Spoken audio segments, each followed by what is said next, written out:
Good morning. Our task for today is to install an operating system, specifically Windows 10, to a computer. Plug in the bootable flash drive that contains the installer of Windows 10 to the system unit. Press the power button of the system unit.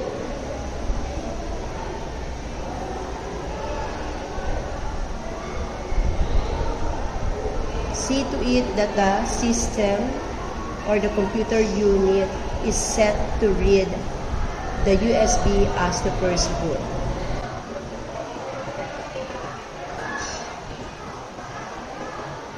So this is the first screen that you will encounter in installing Windows 10. At the Windows setup, choose the language, time and currency format, keyboard or input format. So in this case, we will use the default setting and then click the next button. Click install now.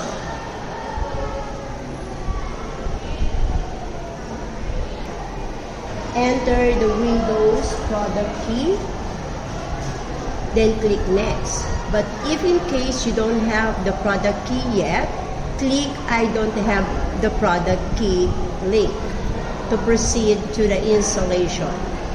Then select the operating system you want to install. Example, Windows 10 Pro. Then click next. Read the license term.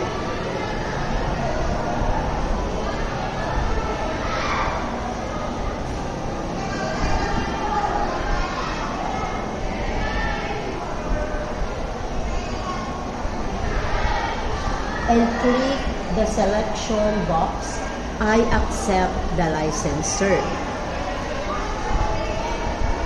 Then click next. Select which type of installation do you want, upgrade or custom. So we will make a fresh copy of the operating system installed into this computer, so we will click custom.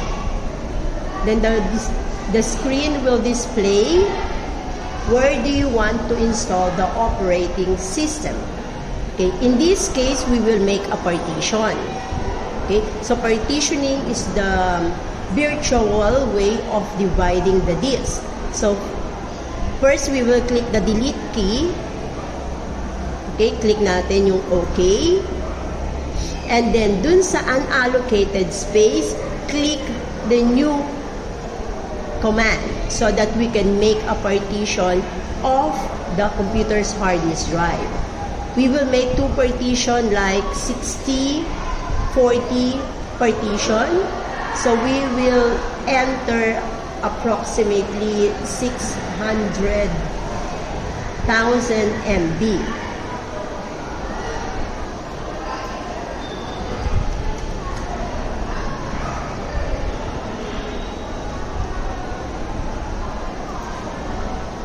Okay, so the first partition has 585.9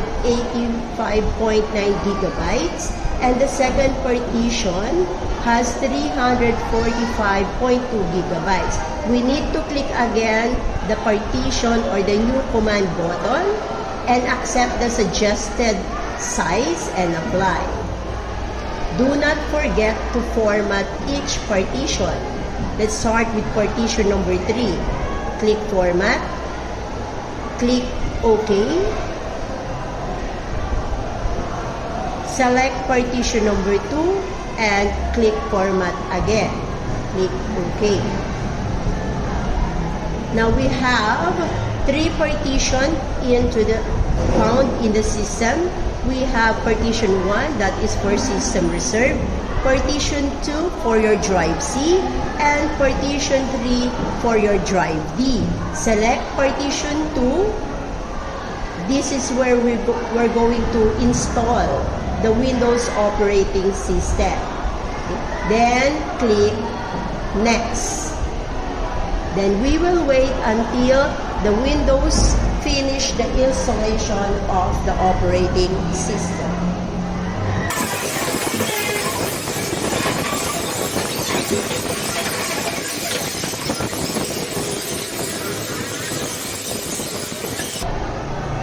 Once the installation is completed, the computer will restart for the first time.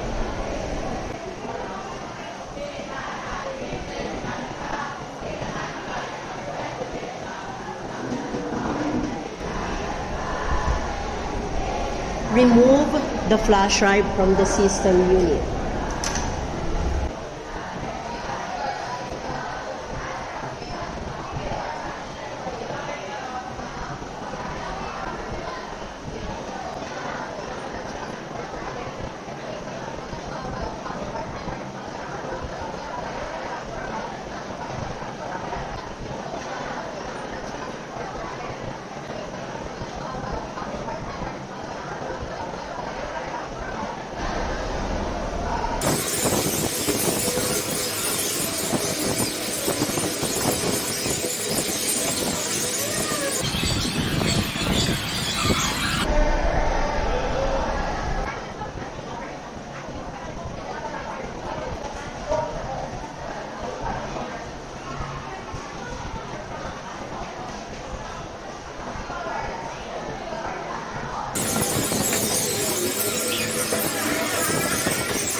Next step is to select the region where you are right now.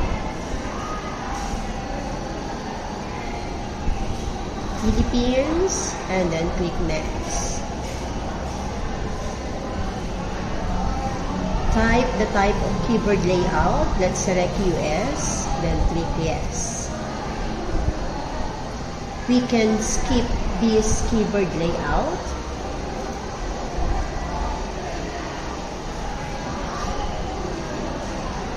If you don't have internet connection right now, click I don't have internet. Continue with limited setup. We can connect the computer to a network next time. Then who's going to use the PC? We can assign username. For example,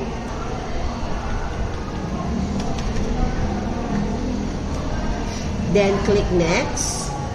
So password is optional, but to improve security, password is recommended. So kung di tayo maglalagay ng password, just keep it blank and then click Next. Click I accept. This is for privacy setting. Click Accept button.